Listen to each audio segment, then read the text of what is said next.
짬밥도 안 되는 년이 꺼득거리네. 암캐년이 무슨 연대장이냐? 이게 군대냐? 박철민 원사는 행정반 뒤편 흡연장으로 쓰이는 낡은 컨테이너 구석에 쭈그리고 앉아 바닥에 침을 퇴뱉었다. 허연 입김이 연기처럼 피어올랐다가 순식간에 영하 20도의 공기 속으로 흩어졌다. 이미 끄는 담배꽁초가 수북하게 쌓여있는 깡통 위로 그는 또 하나의 꽁초를 신경질적으로 던져 넣었다.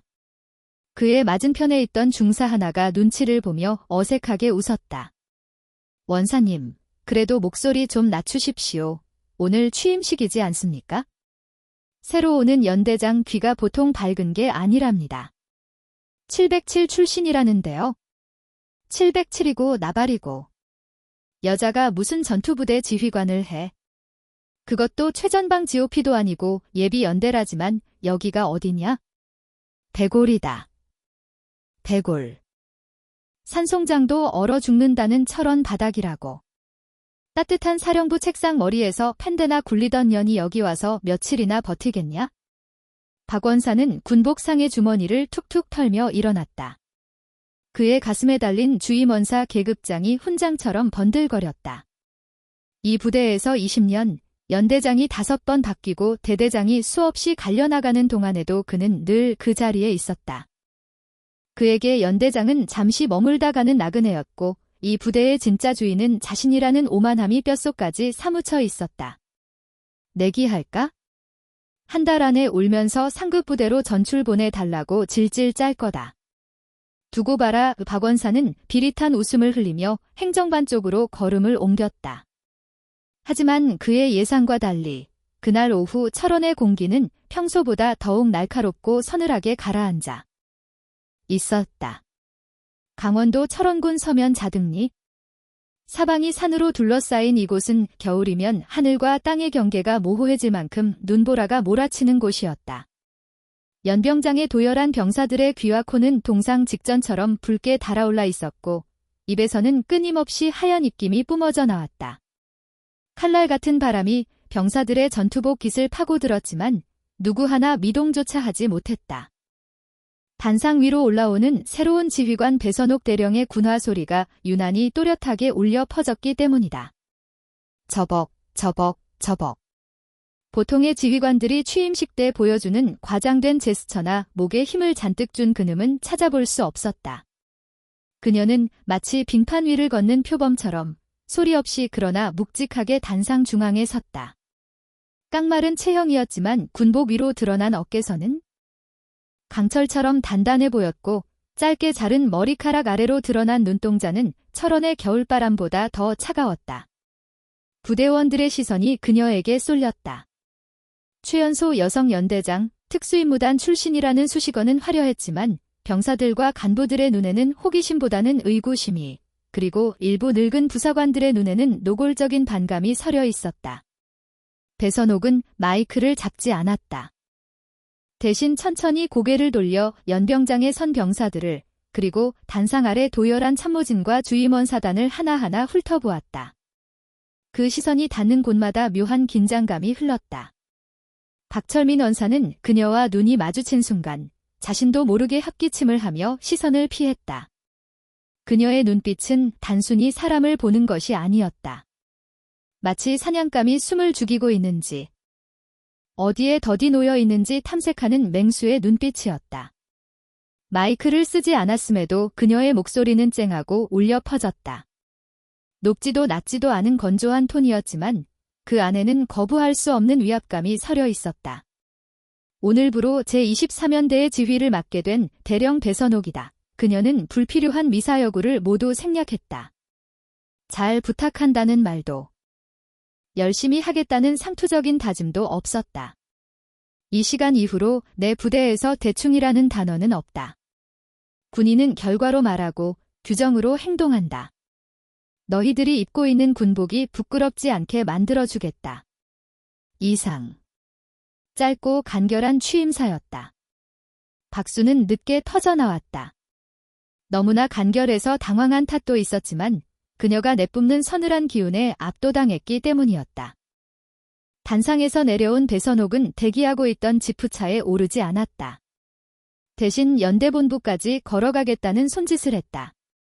참모들이 당황하여 그녀의 뒤를 따랐고 그 뒤를 박철민 원사가 느릿느릿 따라붙었다. 원사님, 보셨습니까? 눈빛이 장난이 아닙니다. 옆에 서걷던 인사과장이 혀를 내두르며 속삭였다. 박 원사는 콧방귀를 뀌었다. 똥폼 잡는 거죠? 저러다 날 추워지면 히터 빵빵하게 틀어놓은 관사에서 나오지도 않을 겁니다. 여자들이 다 그렇죠. 그때였다. 앞서갔던 배선옥이 그 자리에 딱 멈춰섰다. 뒤따르던 참모들이 도미노처럼 멈칫했다. 배선옥이 천천히 몸을 돌렸다. 그녀의 시선이 정확히 박철민 원사에게 꽂혔다. 거리는 10m가 넘었지만 박 원사는 순간 등골에 소름이 돋았다. 들렸을 리가 없는데. 분명 작은 목소리였는데. 배선옥이 성큼성큼 다가왔다. 자네가 주임 원사인가? 박 원사는 당황한 기색을 감추며 거수 경례를 올렸다. 손끝이 눈썹에 닿는 둥 마는 둥 미묘하게 불량한 자세였다. 백올. 이 연대 주임 원사 박철민입니다. 배선옥은 경례를 받지 않았다. 대신 박 원사의 군복 상의에 훈장이 주렁주렁 달린 그 가슴팍과 삐딱하게 쓴 베레모를 가만히 응시했다. 경례 구호가 들리지 않는다. 다시 박 원사의 미간이 꿈틀했다. 감히 풋내기 연대장이 20년 짬밥인 나한테 경례 태도를 지적해 속에서 울컥 화가 치밀었지만 보는 눈이 너무 많았다. 그는 억지로 목소리를 높였다. 백골. 그제야 배선옥이 느릿하게 손을 들어 답례했다. 그리고는 한 발짝 더 다가와 박 원사의 눈을 똑바로 쳐다보며 말했다. 군복이 화려하다고 군인의 격이 높아지는 건 아니다. 원사, 넥타이가 비뚤어졌군. 마음이 비뚤어져서 그런 건가? 주변의 참모들이 숨을 들이켰다. 박 원사의 얼굴이 불끈 푸르락해졌다. 배선옥은 대답을 기다리지 않고 다시 몸을 돌려본부로 걸어갔다. 10분 뒤 지휘통제실에서 간부 신고 받겠다. 늦는 인원은 명단 체크해서 보고해. 멀어지는 그녀의 뒷모습을 보며 박 원사는 이를 갈았다. 저 독사 같은 년 하지만 그는 알지 못했다. 배선옥이 707 시절 천리 박적의 움직임보다 내부의 배신자를 색출하는데 더 탁월한 능력을 보였다는 사실을. 그리고 그녀가 철원에 오기 전 이미 국군방첩사령부의 지인으로부터 이 부대의 이상한 자금 흐름과 물품 분실에 대한 첩보를 입수하고 왔다는 사실을 말이다. 철원의 바람이 더욱 거세게 불어닥쳤다. 전쟁은 이미 시작되고 있었다. 연대장실은 냉기로 가득했다. 중앙난방이 가동되고 있었지만 배선옥은 창문을 활짝 열어두었다. 책상 위에는 전임 연대장이 남기고 간 인수인계 서류와 부대 현황판이 어지럽게 널려 있었다. 그녀는 가죽 장갑을 낀 채 서류를 한 장 한 장 넘겼다. 종이 넘어가는 소리만이 정적을 채웠다. 보급품 수령 대장, 피복 반납 대장, 그리고 병사들 소원 수리함 열쇠. 당장 가져오라고 해 옆에 있던 작전과장이 당황하며 물었다. 연대장님, 오시자마자 너무 무리하시는 것 아니십니까? 짐도 아직 다 못 푸셨을 텐데. 내 짐은 내가 알아서 푼다. 내가 지시한 것들만 가져와. 그리고 주임원사는 어디 갔지? 아, 박 원사님은 병사들 격려차 생활관 순찰을 나가셨습니다. 날이 추워서 보일러 상태 점검하신다고. 격렬하 배선옥의 입가가 비틀렸다. 그녀는 서류 더미 속에서 폐기 예정 피복 리스트를 집어들었다. 멀쩡한 전투화와 방한복들이 파손이라는 명목으로 대거 폐기 처리된 기록이 수두룩했다. 아주 알뜰하게도 챙겨 드셨군. 혼잣말처럼 중얼거린 그녀는 창밖을 내다보았다. 연병장 너머 병사들이 생활하는 구막사가 보였다. 겉보기엔 평화로운 설경이었지만 그 안에서 무슨 일이 벌어지고 있는지 그녀는 본능적으로 느낄 수 있었다. 같은 시각 1중대 1생활관 동작 그만. 얘야, 김일병. 너 지금 뭘 숨기냐? 박철민 원사가 생활관 문을 박차고 들어오며 고함을 질렀다. 점호 준비를 하던 병사들이 화들짝 놀라며 제자리에 부동 자세로 섰다. 배골, 일병 김민재, 침상 구석에서 관물대를 정리하던 애골진 얼굴의 병사가 사시나무 떨듯 떨었다. 박원사는 느릿느릿한 걸음으로 김일병에게 다가갔다. 그의 손에는 지휘봉 대신 등산용 스틱 같은 굵은 지팡이가 들려 있었다. 그는 그 지팡이로 김일병의 관물대 서랍을 툭툭 쳤다. 내가 아까 복도 지나가다 봤는데 말이야. 내가 택배 박스 뜯으면서 아주 입이 귀에 걸렸더구나. 뭐냐? 여자친구가 보내준 거냐? 아, 아닙니다. 부모님께서 생일 선물로 보내주신 겁니다. 생일 선물. 효자로구나. 효자, 어디 구경이나 좀 해보자. 박원사는 김일병이 등 뒤로 감추고 있던 작은 상자를 낚아채듯 가져갔다. 포장을 뜯자. 그 안에서 은색으로 빛나는 고급 시계가 모습을 드러냈다. 유명 브랜드의 한정판 모델이었다. 군인 월급을 몇 달을 모아도 사기 힘든 고가의 물품이었다. 박원사의 눈이 탐욕스럽게 번들거렸다. 그는 시계를 꺼내 이리저리 돌려보며 혀를 찼다. 야, 김민재, 너 이 시계 차고 작업 나갈 수 있겠냐? 이 비싼 걸 차고 진지 공사하고 제설 작업하다가 기스라도 나면? 어떻게? 응. 조심히 다루겠습니다. 이 자식이 말귀를 못 알아듣네. 군대에는 말이다. 위화감 조성이라는 게 있어? 누구는 10,000원짜리 전자시계 차는데 누구는 이런 번쩍거리는 거 차고 다니면 전후간에 화가 생기겠냐? 이게 다 부대 단결을 해치는 주적이야. 주적 박원사는 시계를 자신의 손목에 대보며 능글맞게 웃었다. 이건 내가 행정반 금고에 임시 보관해 둘게. 휴가 나갈 때나 찾아가라. 알겠나. 하지만 원사님, 규정상 시계는 개인 물품으로. 김일병이 울먹이며 항변하려 하자 박원사의 표정이 순식간에 험악하게 일그러졌다. 이 새끼가 지금 주임원사 말이 말 같지 않아? 내가 너 뺏는다고 했어? 보관해준다고. 너 이거 잃어버리면 내가 책임질 거야? 내 부대에 도둑놈들 많은 거 몰라? 내가 특별히 신경 써서 관리해준다는데 어디서 말대꾸야. 박원사의 고함이 생활관을 쩔렁거리게 울렸다. 옆에 있던 분대장이 김일병의 옆구리를 쿡 찔렀다. 더 떠들었다가는 군생활 전체가 꼬일 것이 뻔했다. 김일병은 입술을 깨물며 고개를 숙였다. 알겠습니다. 잘 부탁드립니다. 그래야지. 아유, 시계가 묵직하니. 좋네. 역시 요즘 애들은 돈이 많아. 박원사는 콧노래를 흥얼거리며 시계를 주머니에 쑤셔 넣었다. 그러고는 다른 병사들의 관물대도 훑어보기 시작했다. 어이, 거기 최상병. 너 저번에 샀다던 사제 전투화, 그거 인가받은 거냐? 굽이 좀 높은 거 같은데? 가져와 봐. 안전성 검사 좀 해봐야겠으니까. 박원사가 휩쓸고 지나간 생활관은 마치 폭격을 맞은 듯 침울했다. 병사들은 분노로 주먹을 쥐었지만 계급과 짬밥이라는 거대한 벽 앞에서 무력할 뿐이었다. 박원사는 복도로 나오며 주머니 속 시계를 만지작거렸다. 이거 모델명 보니까 중고로 팔아도 100만 원은 좋게 받겠는데. 김 사장한테 넘기면 딱이구만. 그는 이미 이 시계가 자신의 것이나 다름없다고 생각했다. 퇴직 1년 남은 시점. 그는 퇴직금 외에 챙길 수 있는 모든 것을 챙겨나갈 심산이었다. 지금까지 수많은 병사의 물건을 보관 명목으로 압수해 빼돌렸지만 걸린 적은 한 번도 없었다. 대대장들은 귀찮은 일을 싫어했고 연대장은 얼굴 보기도 힘들었으니까. 하지만 그는 복도 끝 창문 너머로 자신을 지켜보고 있는 누군가의 시선을 눈치채지 못했다. 본부 2층 연대장실 창가.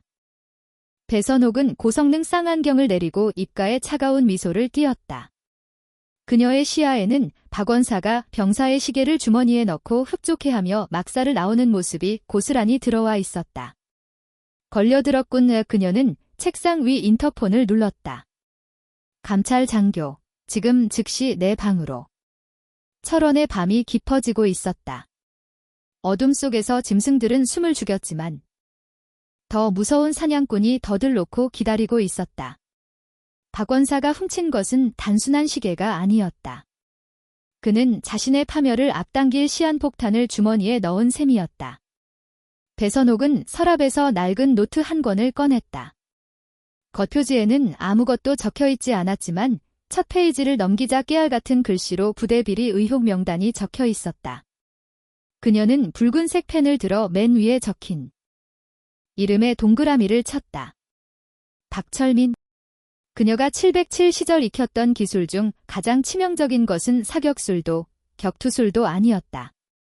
바로 적이 가장 방심한 순간 가장 아끼는 것을 빼앗기로 삼아 숨통을 끊어놓는 설계였다.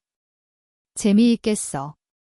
어디 한번 끝까지 가보자고. 원사 배선옥은 창문에 비친 자신의 얼굴을 보며 나직이 속삭였다. 그녀의 눈동자가 밤눈을 뜬 늑대처럼 번뜩였다. 철원의 겨울밤은 길고 혹독했다. 해가 지기 무섭게 기온은 영하 25도까지 곤두박질 쳤다. 모든 소리가 얼어붙은 듯 고요한 연대 본부 뒤편 보일러실 굴뚝에서만 흑연 연기가 쉼없이 뿜어져 나오고 있었다. 박철민 원사는 두꺼운 야전상의 깃을 한껏 세운 채 행정반 뒷문으로 슬금슬금 빠져나왔다. 그의 손에는 검은색 비닐봉지가 들려 있었다. 겉보기엔 그저 쓰레기 봉투 같았지만 그 안에는 병사들에게서 압수한 고가의 물품들이 차곡차곡 담겨 있었다. 배선옥인지 뭔지 하는 그 여자가 오고 나서 영 분위기가 찝찝해 박 원사는 본부 2층 불 꺼진 연대장실 창문을 힐끔 올려다보았다. 부임한 지 사흘째 신임 연대장은 쥐 죽은 듯 조용했다. 첫날의 그 서슬퍼런 기세는 온데간데 없고 하루 종일 집무실에 틀어박혀 서류 뭉치와 씨름만 하고 있었다. 참모들이 결제를 받으러 들어가도 두고 가라는 짧은 말 한마디뿐 별다른 지적도 없었다. 역시나 뻔하지. 서류 노름이나 하다가 가시겠다. 이거지. 이 박 원사는 안도감 섞인 비웃음을 흘리며 발걸음을 재촉했다. 그는 익숙한 길을 따라 부대 울타리 쪽으로 향했다. 위병소를 통과하지 않고 민간업자와 접촉할 수 있는 개구멍이 그곳에 있었다. 철조망 너머 어둠 속에 승합차 한 대가 비상등을 끈 채 대기하고 있었다. 부대의 식자재를 납품하는 김 사장의 차였다. 어이, 김 사장. 박 원사가 철조망 틈으로 비닐봉지를 쑥 밀어넣었다. 차창이 스르르 내려가더니 덩치 큰 사내가 얼굴을 내밀었다. 아이고, 원사님. 오늘 날씨가 장난이 아닙니다. 물건은 확실합니까? 잔말 말고 받아. 이번엔 물건이 아주 좋아.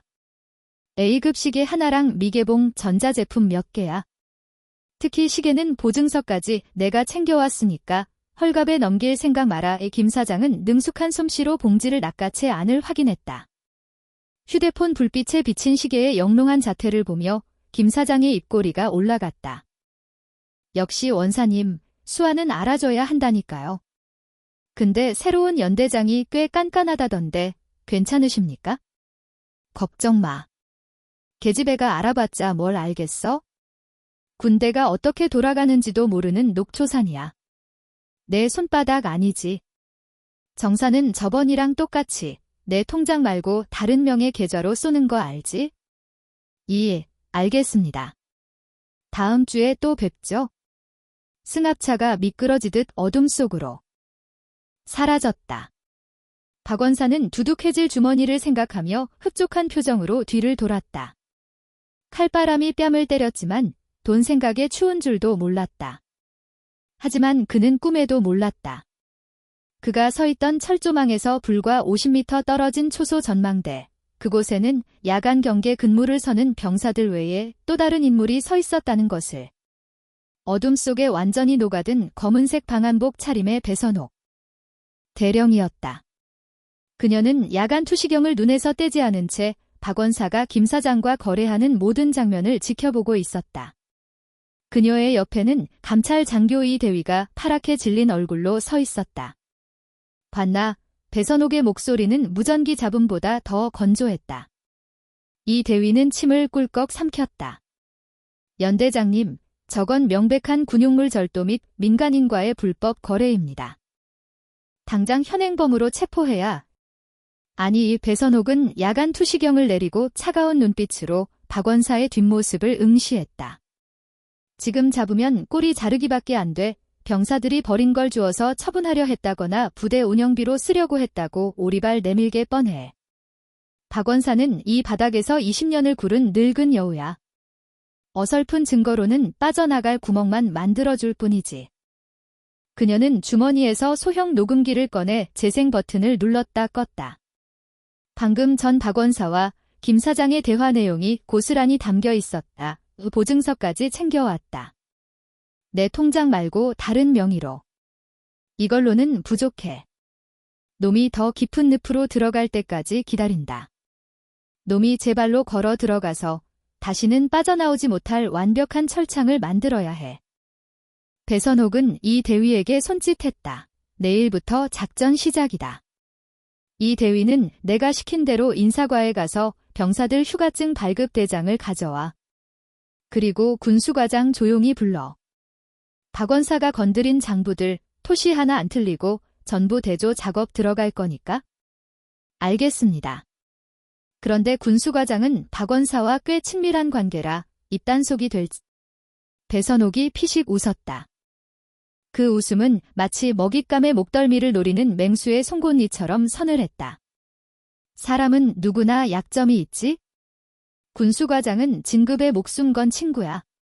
줄을 잘못 쏘면 진급은커녕 군복을 벗어야 한다는 걸 깨닫게 해주면 알아서 기어오게 되어 있어? 내가 707에서 가장 먼저 배운 게 뭔지 알아. 이 대위는 멍하니 고개를 저었다. 적을 죽이는 가장 확실한 방법은 적의 편을 내 편으로 만드는 거다. 가자. 다음 날 아침 연대 본부 회의실. 주간 업무보고 회의가 열렸다. 참모들과 각 중대 지휘관들이 긴장한 표정으로 앉아 있었다. 박철민 원사 역시 배석했다. 그는 어제 한탕 올렸다는 생각에 평소보다 더 거만한 자세로 의자에 기대 앉아 있었다. 배선옥이 회의실로 들어왔다. 전원이 기립하여 경례했다. 배골. 앉자. 짧은 지시와 함께 회의가 시작되었다.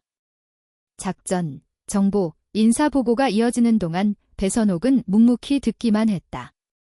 펜 한 번 굴리지 않고 그저 무표정한 얼굴로 보고자를 뚫어지게 쳐다볼 뿐이었다. 그 침묵이 주는 압박감에 보고자들은 식은땀을 흘렸다. 마지막으로 군수과장의 차례가 되었다. 기상으로 군수가 보고를 마치겠습니다. 군수과장이 황급히 자리에 앉으려는데 배선옥의 입이 열렸다. 잠깐 모든 시선이 상석으로 쏠렸다. 배선옥은 앞에 놓인 차잔을 천천히 들어 한 모금 마신 뒤 차잔을 내려놓았다. 별표 딸각, 별표 그 작은 소리가 천둥 소리처럼 크게 들렸다. 군수과장. 최근 우리 연대 병사들의 개인 물품 분실 신고가 잦다는 민원이 국민신문고에 접수됐더군. 순간. 박철민 원사의 눈썹이 꿈틀했다. 군수과장은 당황하여 말을 더듬었다. 아, 예. 그런 보고는 아직 받지 못했습니다만. 그래, 이상하군. 내가 파악하기로는 세계 중대만 해도 최근 한 달간 시계, 지갑, 운동화 등 고가품 분실이 10건 넘는데 보급품도 아니고 개인 물품이 이렇게 자주 사라진다는 건 부대 내에 도둑이 있다는 뜻 아닌가? 배선옥의 시선이 아주 천천히 그리고 정확하게 박철민 원사에게로 향했다. 박 원사는 헛기침을 하며 딴청을 피웠지만 등줄기로 식은땀이 흐르는 것을 느꼈다. 주임 원사. 이 연대장님. 자네는 병사들과 가장 가까이 있지 않나? 이런 일이 벌어지고 있는데 전혀 몰랐나? 박 원사는 능청스럽게 대답했다. 아, 요즘 병사들이 워낙 물건을 험하게 다루고 정신이 해이해서 그렇습니다. 칠칠맞게 잃어버려 놓고는 분실했다고 징징거리는 경우가 태반입니다. 제가 정신교육을 더 철저히 시키겠습니다. 정신교육이라? 좋지. 배선옥은 자리에서 일어났다. 그녀는 천천히 회의실을 한 바퀴 돌며 간부들의 등 뒤를 걸었다. 별표 또각, 또각 별표 군화 소리가 박원사의 뒤에서 멈췄다. 그런데 원산의 손목에 있는 그 시계. 꽤 좋아 보이는군. 우리 병사가 잃어버렸다는 모델과 아주 비슷해 보이는데 박원사의 심장이 덜컥 내려앉았다. 그는 황급히 소매를 내려 시계를 가렸다. 아, 이거 말씀입니까? 이건 제 처남이 선물해준 짝퉁입니다. 진품 살 돈이 어디 있겠습니까? 하하. 짝퉁이라. 짝퉁에도 고유 1년 번호가 찍혀 있나 보지. 배선옥이 허리를 숙여 박원사의 귀가에 낮게 속삭였다. 조심해. 가짜가 진짜 흉내를 내다보면 언젠가는 진짜 주인이 나타나서 손목을 잘라버릴 수도 있으니까. 박원사는 숨을 쉴 수가 없었다. 그녀의 목소리에는 살기가 서려 있었다. 이것은 단순한 경고가 아니었다. 알고 있다는 신호였다. 하지만 박원사는 인정할 수 없었다. 증거가 없을 것이다. 심증만으로는 나를 어쩔 수 없다. 그는 억지로 입꼬리를 올리며 대꾸했다. 명심하겠습니다, 연대장님. 배선옥은 다시 자리로 돌아가 서류를 탁 덮었다. 오늘부로 연대 전 지역에 대한 불시 보안 감사를 실시한다. 개인 관물대는 물론이고 간부 숙소, 창고, 보일러실 천장 틈새까지 쥐새끼 한 마리도 없게 샅샅이 뒤져. 군수과장과 감찰 장교가 책임지고 진행해. 결과는 내일 아침까지 내 책상 위에 올려. 100골. 알겠습니다. 회의 해산. 배선옥이 나가자마자 회의실은 찬물을 끼얹은 듯 조용해졌다. 박원사는 주먹을 부르르 떨었다. 이 여자가 진짜로 전쟁을 하자는 거냐? 그는 불안했다. 행정반 금고에 아직 처리하지 못한 물건들이 남아 있었다. 그리고 자신의 숙소 장롱 깊숙한 곳에도 작물들이 쌓여 있었다. 불시 감사라면 오늘 밤이나 내일 새벽에 들이닥칠 것이다. 옮겨야 한다. 당장. 박원사는 급히 회의실을 빠져나갔다. 그의 머릿속은 오로지 증거인멸 생각뿐이었다. 하지만 그 급한 마음이 바로 배선옥이 노리던 것이었다. 오후가 되자 하늘이 짙게 변하더니 겨울의 폭설이 쏟아지기 시작했다. 철원의 눈은 낭만이 아니라 재난이었다. 순식간에 발목까지 눈이 차올랐고 시야는 5m 앞도 분간하기 힘들 정도로 하얗게 변했다. 부대에는 비상이 걸렸다. 전 병력이 제설 작전에 투입되었다. 넉갈래와 빗자루를 든 병사들의 거친 숨소리가 연병장을 가득 채웠다. 이 혼란스러운 틈을 타 박철민 원사는 분주하게 움직였다. 그는 제설 작업을 지휘한다는 핑계로 이리저리 돌아다니며 병사들의 시선을 피했다. 그의 목적지는 자신의 독신자 숙소가 아닌 부대 구석에 방치된 폐창고였다. 그곳은 낡은 집기류를 보관하는 곳이라 평소엔 사람의 발길이 닿지 않는 곳이었다. 그는 행정반 금고에서 몰래 꺼낸 검은 가방을 들고 폐창고로 향했다. 눈보라가 그의 발자국을 지워주고 있었기에 그는 안심했다. 여기라면 아무도 모를 거야. 감사가 끝나면 다시 꺼내면 돼. 폐창고는 냉동고처럼 추웠다. 박원사는 낡은 관물대 뒤편 뜯어진 바닥 타일을 드러내고 그 아래 공간에 가방을 밀어넣었다. 가방 안에는 병사들에게 뺏은 현금, 고가의 전자제품, 그리고 작물거래 장부가 들어있었다. 이 장부만 들키지 않으면 시계 몇 개쯤은 실수로 보관했다고 둘러댈 수 있었다. 일을 다 마친 박원사는 안도의 한숨을 내쉬며 창고 문을 닫고 돌아섰다. 별표 철컥, 별표 그때였다. 굳게 닫혔던 창고 문 안쪽에서 무언가 떨어지는 소리가 들렸다. 박원사는 흠칫 놀라 다시 문을 열려 했다. 하지만 문은 잠겨있지 않았는데도 꿈쩍하지 않았다. 뭐야? 바람인가? 그는 대수롭지 않게 여기며 발길을 돌렸다. 빨리 제설 현장으로 돌아가 알리바이를 만들어야 했다. 하지만 그가 사라지자 폐창고 지붕 위에서 눈을 뒤집어 쓴 채 엎드려 있던 누군가가 몸을 일으켰다. 배선옥 대령이었다. 그녀는 박 원사가 바닥 타일 밑에 물건을 숨기는 것을 천장에 깨진 창으로 모조리 지켜보고 있었다. 그녀의 손에는 소형 카메라가 들려 있었다. 위치 확인 완료. 증거물 확보는 내가 직접 한다. 감찰팀, 지금 즉시 박철민 원사의 동선을 추적해. 놈이 다른 곳에 또 무엇을 숨겼는지 파악한다. 무전기 너머로 감찰 장교의 긴장된 목소리가 들려왔다. 수신양호. 연대장님, 너무 위험합니다. 직접 나서지 마시고 저희가. 이건 내 사냥이야. 놈이 안심하고 발벗고 잘 때, 그때 목을 조여야 제맛이지. 배선옥은 지붕에서 가볍게 뛰어내렸다. 눈보라가 그녀의 몸을 휘감았다. 그녀는 마치 설산의 유령처럼 소리 없이 움직였다. 그날 밤 10시, 배선옥은 연대장실에 앉아 카메라로 찍은 영상을 다시 확인하고 있었다. 화질은 선명했다. 박 원사가 장부를 숨기는 모습, 주변을 두리번거리는 비열한 표정까지 완벽하게 찍혀 있었다. 별표 똑똑 위 별표 노크 소리와 함께 당번병이 들어왔다. 연대장님, 1중대 김민재 일병이 면담을 요청했습니다. 늦은 시간이지만 꼭 드릴 말씀이 있다고. 들어오라고 해. 잠시 후 쭈그리고 있던 김민재 일병이 들어왔다.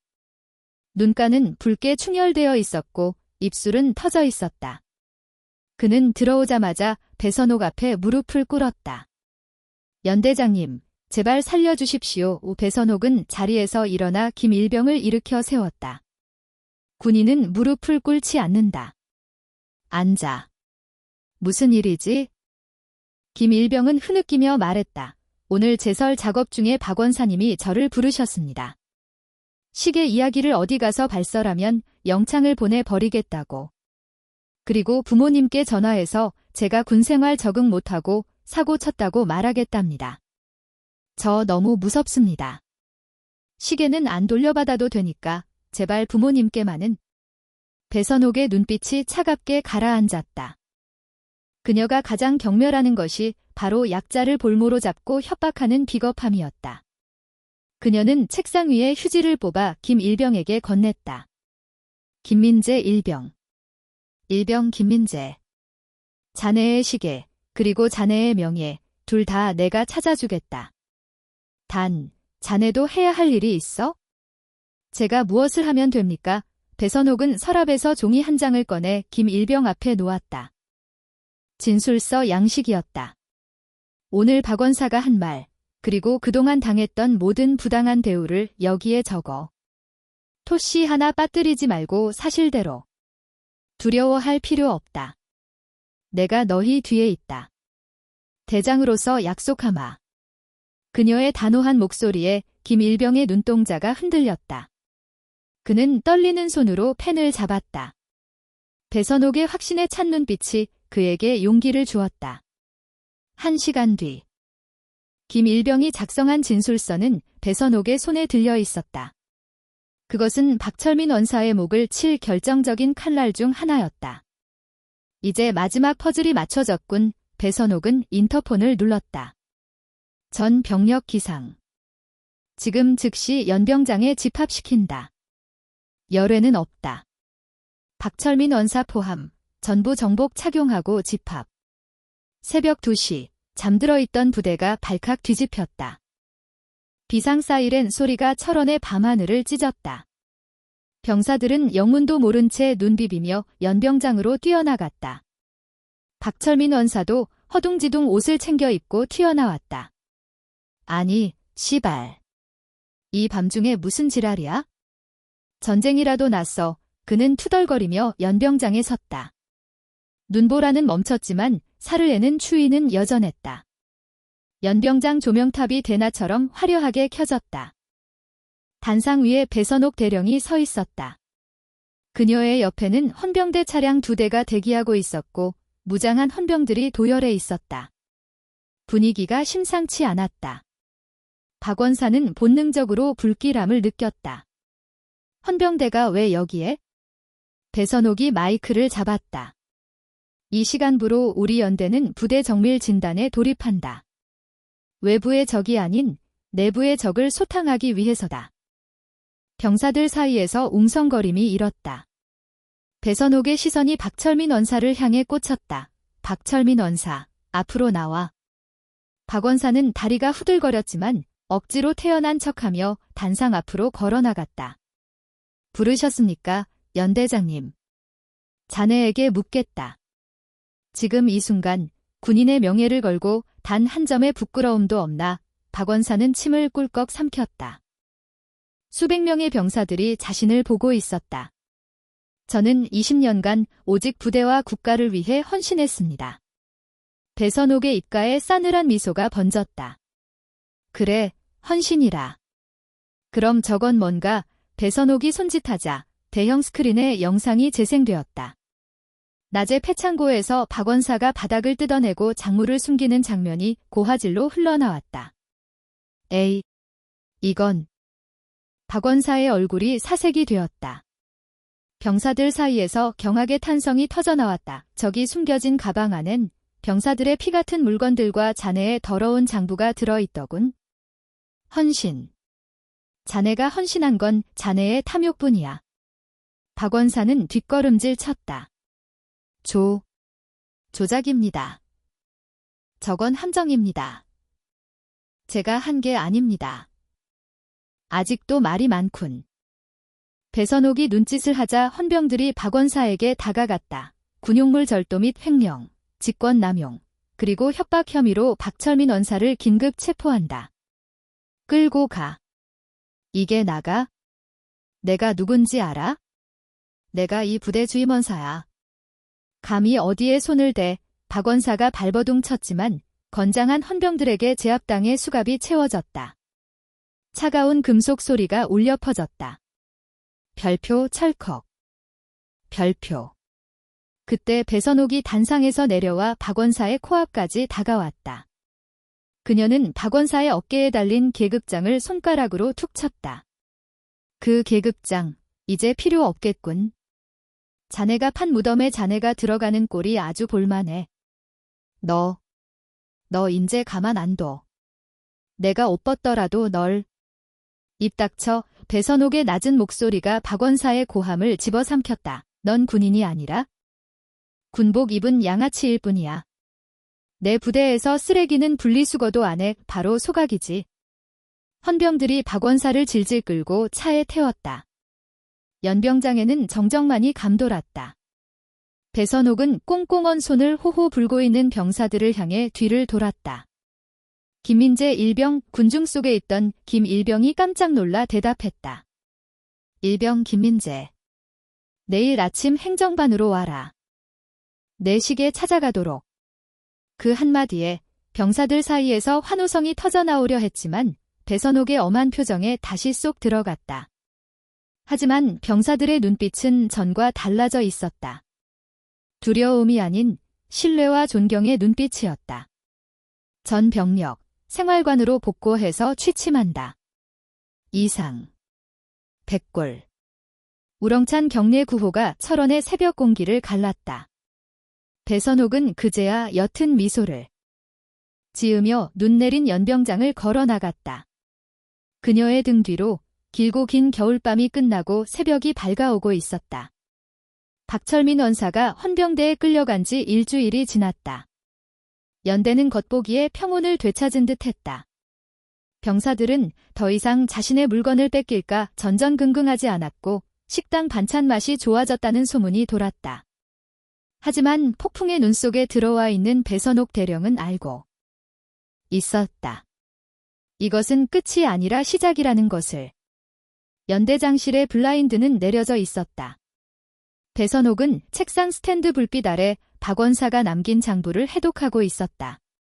겉보기엔 평범한 보급품 수불 대장처럼 보였지만 숫자의 배열에는 교묘한 패턴이 숨겨져 있었다. 707 시절 대테러 정보 분석을 담당했던 그녀의 눈을 속일 수는 없었다. 단순한 좀도둑이 아니었어. 그녀는 붉은 펜으로 특정 날짜와 수량을 체크했다. 박 원사가 빼돌린 물품의 규모는 일개 부사관이 감당할 수준을 넘어서 있었다. 군용 유류, 발전기 부품, 심지어 예비군 훈련용 총기 부품까지. 이 모든 것이 정기적으로 외부로 유출되고 있었다. 그리고 장부의 마지막 페이지, 흐릿하게 적힌 이름 하나가 그녀의 시선을 붙잡았다. 김중령, 사군단 군수참모. 김영수 중령. 군단 내에서 마당발로 통하며 차기 연대장 후보로 거론되는 엘리트 장교였다. 배선옥의 미간이 좁혀졌다. 박원사는 꼴이었고 몸통은 더 높은 곳에 있었다. 그때 집무실 문이 열리고 작전과장이 들어왔다. 백골 연대장님. 사단 군수참모님께서 방문하셨습니다. 다과 한잔 하고 싶으시답니다.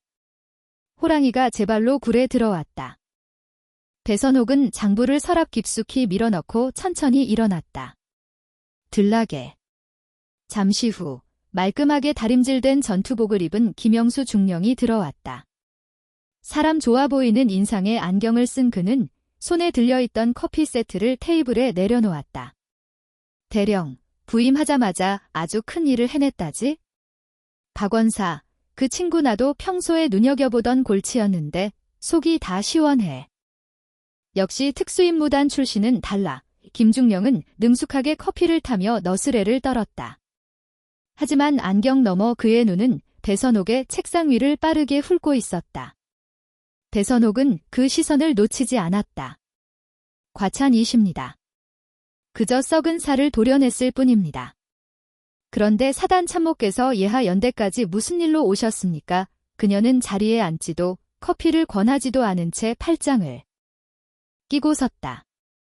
김중령의 손이 잠시 멈칫했다가 다시 움직였다. 아, 뭐 별건 아니고. 박원 사건으로 헌병대에서 수사가 확대된다기에 걱정이 돼서 왔어. 우리 배 대령이 야전 경험이 부족하다 보니 의욕이 앞서서 실수라도 할까봐 김중령이 커피잔을 들고 배선옥에게 다가왔다. 목소리가 은밀하게 낮아졌다. 박원사, 그 사람 입이 참 가벼운 사람이야. 수사 과정에서 헛소리를 짓거려서 엄한 사람들까지 피곤하게 만들 수도 있지? 군대라는 게 그렇잖아.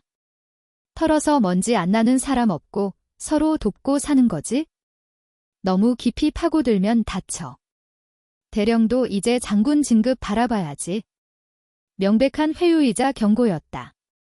여기서 멈추면 뒤를 봐주겠지만 더 파고들면 가만두지 않겠다는 메시지.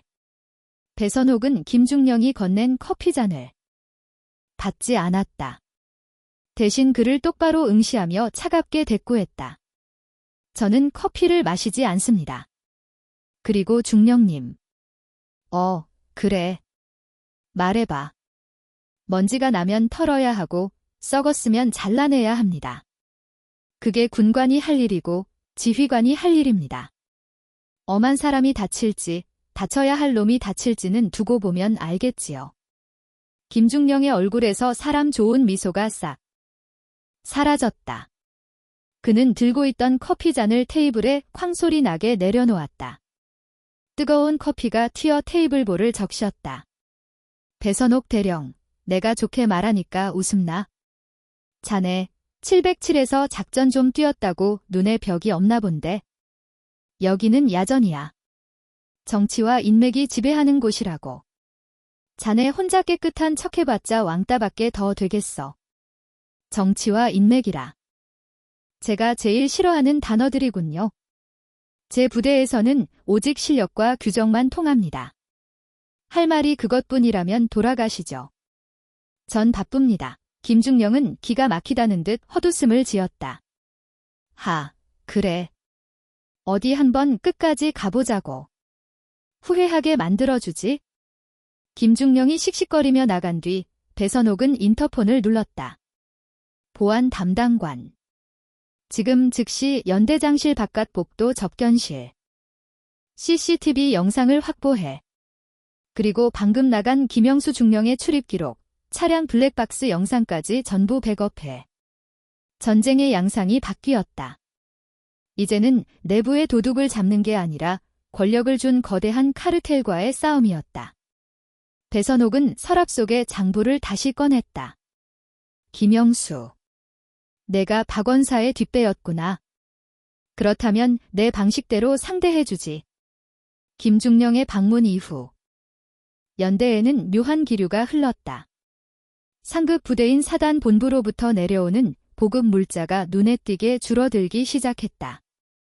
유류 배급이 지연되어 난방이 끊기는 막사가 생겼고 식자재 납품 차량이 검수 불합격을 이유로 돌려보내지는 일이 빈번해졌다. 명백한 보복이었다. 대대장실, 대대장이 울상인 얼굴로 보고를 올렸다. 연대장님, 이대로 가다간 병사들 라면만 먹여야 할 판입니다. 사단 군수처에서 서류 미비를 핑계로 결제를 안 해줍니다. 김중령님이 단단히 벼르고 있는 것 같습니다. 배선옥은 창밖을 바라보았다. 연병장에는 눈을 치우느라 고생하는 병사들이 보였다. 그들의 밥그릇을 볼모로 잡고 장난을 치다니. 배선옥의 눈동자에 푸른 불꽃이 일었다. 서류 미비라고 했나? 네, 토시 하나. 줄 간격 하나까지 트집을 잡습니다. 좋아. 우리가 그동안 너무 얌전했군. 배선옥은 자리에서 일어나 전투모를 썼다. 감찰, 법무, 군수참모 전원 소집해. 그리고 차량 대기시켜. 군단으로 간다. 예. 군단으로 직접 가시게요? 가봤자 문전박대당하실 텐데. 누가 결제받으러 간대? 전쟁하러 가는 거야? 30분 후 배선옥의 지프차가 사단 사령부 정문을 통과했다. 그녀의 목적지는 군수참모실이 아니었다. 그녀는 곧장 사단 감찰부로 향했다. 그녀의 손에는 박철민 원사의 장부사본과 지난 일주일간 군수처의 부당한 업무 지연 기록이 담긴 파일이 들려 있었다. 하지만 사단 감찰 참모 역시 김중령의 입김이 닿아 있는 인물이었다. 그는 배선옥이 내민 파일을 대충 훑어보더니 책상 한 구석으로 밀어버렸다. 배 대령, 이런 거 가지고 오면 곤란해. 업무상 착오가 좀 있었던 모양인데 좋게 풀지. 김중령이랑 술이라도 한잔하면서. 착오가 아니라 고의적인 업무 방해입니다. 그리고 이 장부를 보십시오. 김중령과 박 원사의 유착관계가 의심되는 정황이. 아이 참, 배 대령, 감찰 참모가 책상을 내리치며 말을 끊었다. 증거 있어? 이까짓 수기 장부 하나로 연관급 장교를 감찰하라고? 자네 지금 하극상이야. 옷 벗고 싶어. 배선옥은 표정 하나 변하지 않고 그를 내려다보았다. 이미 예상했던 반응이었다. 증거라. 알겠습니다. 그럼 증거를 만들어 오지요. 그녀는 파일을 챙겨 들고 나왔다. 감찰참모는 그녀의 뒤통수를 보며 혀를 찼지만 그녀가 밖으로 나와서 한 행동은 상상조차 하지 못한 것이었다. 그녀는 휴대폰을 꺼내 어딘가로 전화를 걸었다. 선배님, 저입니다. 네, 오랜만입니다. 부탁하신 거? 아니요, 반대입니다. 제가 선배님께 드릴 특종이 하나 있어서요. 상대방은 국방부 출입 기자이자 배선옥의 707 선배였다. 네, 제목은 최전방 장병들의 밥상을 걷어차는 고위 장교의 갑질 정도면 되겠네요. 자료는 지금 바로 팩스로 보내겠습니다. 네, 실명 거론하셔도 됩니다. 책임은 제가 집니다. 전화를 끄는 배선옥의 입가에 서늘한 미소가 번졌다. 내부 시스템이 썩었다면 외부의 충격으로 부수는 수밖에. 그녀는 팩스 송신 버튼을 눌렀다. 다음 날 아침 조간 신문과 인터넷 뉴스에 기사가 터졌다. 단독 혹한기 최전방, 난방 끊기고 식자재 반송. 사단 간부의 충격적 보복 행정. 여론이 들끓었다. 아들을 군대에 보낸 부모들의 항해 전화가 국방부로 빗발쳤다. 사단장은 노발대발했고 김영수 중령은 감찰 조사는커녕 보직 해임 심사를 받게 생겼다. 하지만 김중령은 쉽게 무너지지 않았다.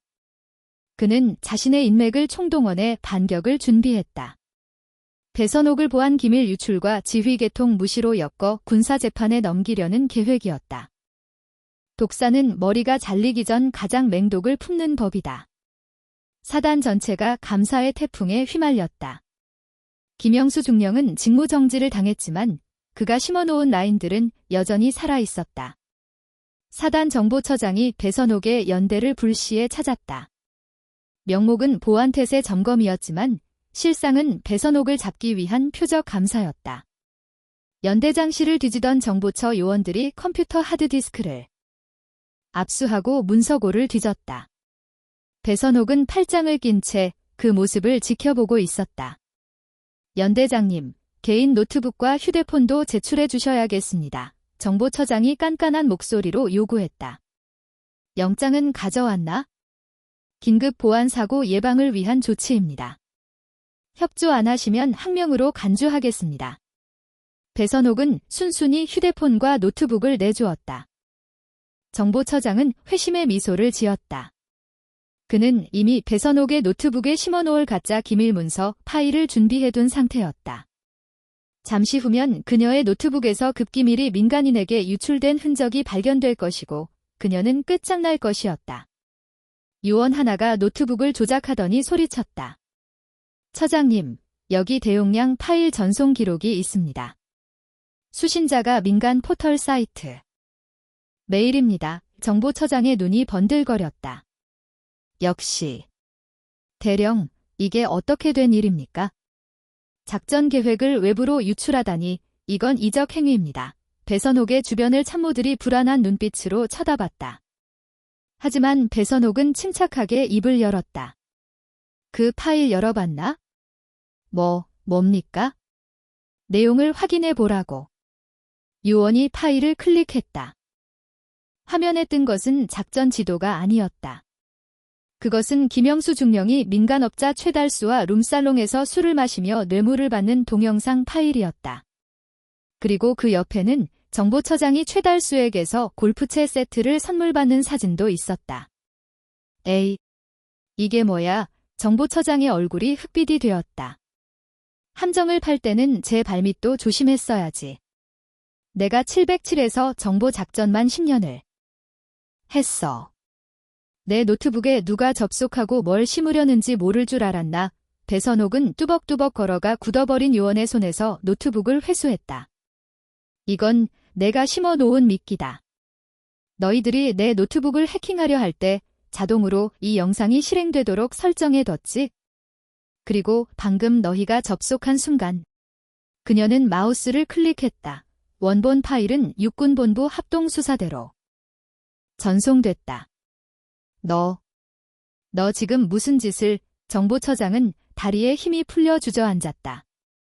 감사를 하러 왔다가 도리어 자신들의 비리가 만천하에 공개되는 꼴이 되었다. 보안태세 점검. 그래, 아주 잘했군. 덕분에 우리 연대 보안이 아니라 사단 간부들의 보안의식이 얼마나 썩었는지 확인했으니까 배선옥은 정보처장의 멱살을 잡고 일으켜 세웠다. 그녀의 악력에 정보처장이 비명을 질렀다. 가서 김영수한테 전해. 내 목을 치고 싶으면 더 날카로운 칼을 가져오라고. 이런 무딘 칼로는 내 군복 깃 하나도 못 빼니까. 정보처장과 요원들은 도망치듯 연대장실을 빠져나갔다. 복도에서 대기하고 있던 배선옥의 참모들이 환호성을 질렀다. 와, 대박이다. 연대장님 최고십니다. 하지만 배선옥은 웃지 않았다. 이것은 성광에 불과했다. 김영수와 정보처장이 무너지면 그 뒤에 숨어있는 더 거대한 진짜 흑막이 움직일 차례였다. 그녀가 입수한 뇌물수수 영상에는 김중령보다 더 높은 계급장을 단 인물의 뒷모습이 찍혀 있었기 때문이다.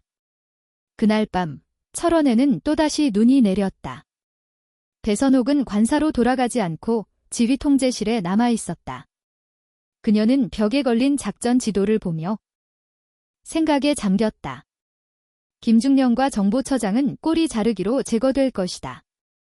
하지만 그들에게 뇌물을 제공한 민간업자 최달수, 그가 문제였다. 최달수는 단순한 납품업자가 아니었다. 지역 유지들과 끈끈하게 연결되어 있고 전역한 장성들과도 호형호재하는 인물이었다. 그가 살아있는 한 제2의 김영수, 제3의 박철민은 계속 나타날 것이었다. 최달수 놈을 잡아야 이 지긋지긋한 고리를 끊을 수 있어? 그때 그녀의 개인 휴대폰이 울렸다. 발신자 표시 제한. 배선옥입니다. 허허, 배 대령님. 목소리가 아주 기세등등하십니다. 기름진 목소리. 최달수였다. 누구시죠? 아이고, 제 선물을 사진으로 보셨으면서 모른 척하시긴. 철원 바닥에서 건설하고 납품하는 최달수라고 합니다. 김중령이 실수해서 폐를 끼쳤다지요. 제가 대신 사과드리겠습니다. 용건만 말해. 성격 급하시네. 우리 배령님, 너무 빡빡하게 구시지 말고 저랑 밥이나 함께 합시다. 제가 철원에다가 배 대령님 노후 자금으로 쓸만한 땅을 좀 봐둔 게 있는데. 노골적인 회유였다. 배선옥은 스피커폰 버튼을 누르고 옆에 있던 작전 장교에게 녹음을 지시했다. 뇌물 공여의 협박까지 제목이 늘어나는군. 협박이라니요. 비즈니스 제안이지. 배 대령님, 군인 연금으로 평생 먹고 살 수 있을 것 같습니까? 저랑 손잡으면 별 5개까지 스폰서 해드리고 전역하면 계열사 사장 자리 하나 드린다니까? 박원사나 김중령 같은 잔챙이들이랑은 차원이 달라요. 비즈니스라. 좋지. 어디서 볼까? 작전 장교가 눈을 동그랗게 뜨고 배선옥을 쳐다봤다. 하지만 배선옥은 입에 검지를 대며 조용히 하라는 신호를 보냈다. 오, 역시 말이 통하시는 분이네. 내일 저녁 8시, 읍내에 있는 산정가든으로 오시죠. 조용히 혼자 오시는 거 잊지 마시고. 전화가 끊어졌다. 작전 장교가 다급하게 물었다. 연대장님, 진짜 나가시려는 겁니까? 함정입니다. 최달수는 조폭 출신이라는 소문도 있습니다. 배선옥은 서랍에서 자신의 개인 권총 대신 소형 위치 추적기와 특수 제작된 도청 장치를 챙겼다. 호랑이를 잡으려면 호랑이 굴로 들어가야지. 놈이 제 발로 나를 초대했는데 거절하는 건 예의가 아니잖아. 하지만 혼자 가시는 건 너무 위험합니다. 무장 병력을 대기시키겠습니다. 아니. 병력이 움직이면 놈들은 쥐새끼처럼 숨어버릴 거야. 나 혼자 간다. 대신 자네들이 해줘야 할 일이 있어? 배선옥은 작전 장교와 정보 장교를 가까이 오게 했다. 내일 내가 그 식당에 들어가는 순간부터 10분 뒤 작전명 대청소를 개시한다. 표적은 식당이 아니라 최달수의 비밀 사무실이다. 그녀의 계획은 대담했다. 자신이 미끼가 되어 최달수의 시선을 묶어두는 사이 707 후배들을 동원해 최달수가 장부를 숨겨둔 진짜 아지트를 급습하는 것이었다. 놈은 내가 타협하러 온 줄 알겠지? 하지만 내가 갈 곳은 식당이 아니라 놈의 심장부야. 배선옥의 눈빛이 형하게 빛났다. 철원의 칼바람보다 더 차가운 복수의 서막이 오르고 있었다. 내일 밤 철원 바닥을 지배하던 검은 소는 주인을 잘못 건드린 대가를 치르게 될 것이었다. 철원의 읍내에서 조금 떨어진 산중턱, 산정가든이라는 간판이 음산하게 불을 밝히고 있었다. 평소에는 지역 유지들이나 군 간부들이 회식을 즐기는 고급 오리고기집이었지만 오늘 밤은 손님이 단 한 명도 없었다. 입구에는 검은 정장을 입은 건장한 사내들이 험악한 표정으로 서성이고 있었다. 밤 8시 정각. 배선옥의 지프차가 주차장에 들어섰다. 그녀는 운전병에게 짧게 지시했다. 시동 끄지 말고 대기해. 무슨 소리가 들려도 절대 들어오지 마라. 연대장님, 정말 괜찮으시겠습니까?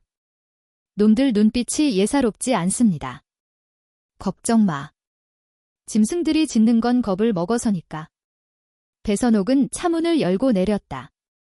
정복 차림의 단정한 모습이었지만 그녀의 품 안에는 소형 녹음기와 특수 제작된 3단봉이 숨겨져 있었다.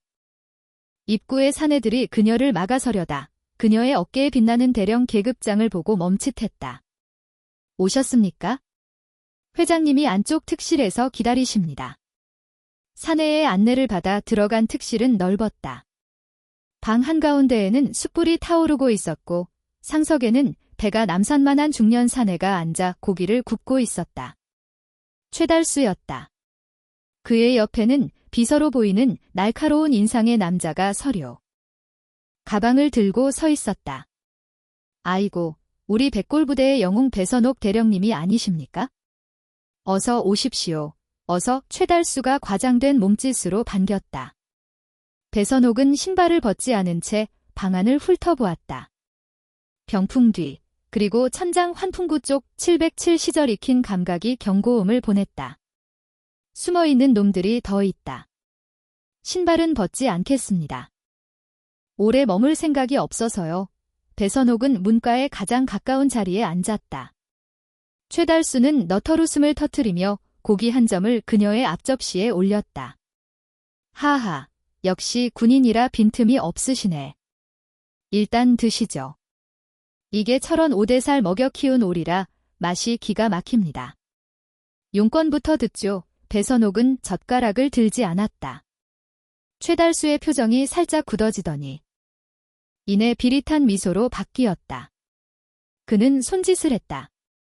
비서가 서류 가방을 열어 배선옥 앞에 내려놓았다. 가방이 열리자 5만 원권 지폐 뭉치가 가득 들어찬 모습이 드러났다. 얼핏 봐도 1억 원은 좋게 되어 보였다. 이게 제 성의입니다. 김중령 그 친구가 좀 모자라서 배 대령님 심기를 건드린 것 같은데 제가 대신 사과드리는 값이라고 생각하십시오. 그리고 앞으로 우리 회사랑 잘 좀 지내보자는 계약금이고요. 배선옥은 돈다발을 무심하게 바라보았다.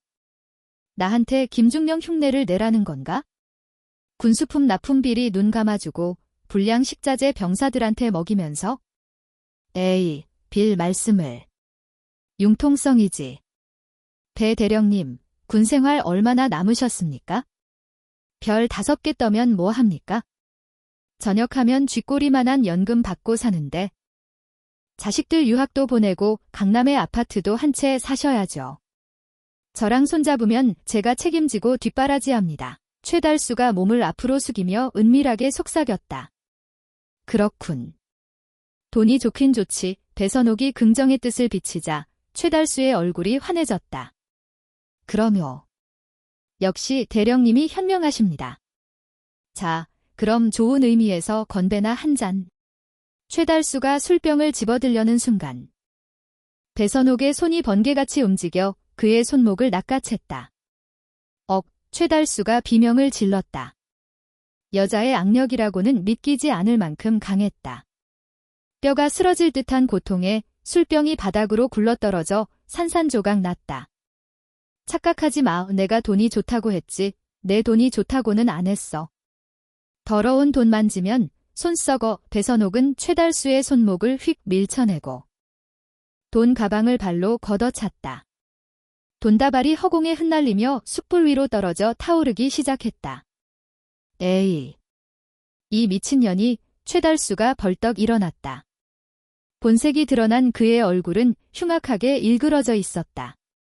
야. 뭐해? 잡아. 그의 고함과 동시에 병풍 뒤에서 야구방망이와 강목을 든 덩치 셋이 튀어나왔다. 입구 쪽에 있던 비서도 품에서 잭나이프를 꺼내 들었다. 배선옥은 침착하게 시계를 보았다. 그녀가 들어온 지 정확히 10분이 지났다. 시간이 됐군. 뭐? 무슨 개소리야? 잡아. 좁혀서 각서 쓰게 해. 덩치들이 달려들었다. 좁은 방 안에서 난투극이 벌어졌다. 선두의 덩치가 야구방망이를 휘둘렀다. 별표붕, 별표하는 파공음이 들릴 만큼 강력한 일격이었다. 하지만 배선옥은 피하지 않았다. 아니, 피하는 것처럼 보였으나 순식간에 덩치의 품 안으로 파고들었다. 별표 퍽, 별표 그녀의 팔꿈치가 덩치의 턱에 정확히 꽂혔다. 덩치는 비명도 지르지 못하고 그대로 기절해 뒤로 넘어갔다. 배선옥은 쓰러지는 덩치의 방망이를 낚아채 뒤따라오는 놈의 정강이를 후려쳤다. 아악, 뼈가 부러지는 둔탁한 소리와 함께 두 번째 놈이 바닥을 굴렀다. 707 시절 대테러 진압술 교관이었던 그녀에게 이런 동네 깡패들은 연습 상대조차 되지 못했다. 그녀의 동작은 군더더기 없이 깔끔했고 급소만을 노리는 살인적인 기술이었다. 마지막 남은 비서가 칼을 휘두르며 덤벼들었다. 배선옥은 방망이를 버리고 맨손으로 맞섰다.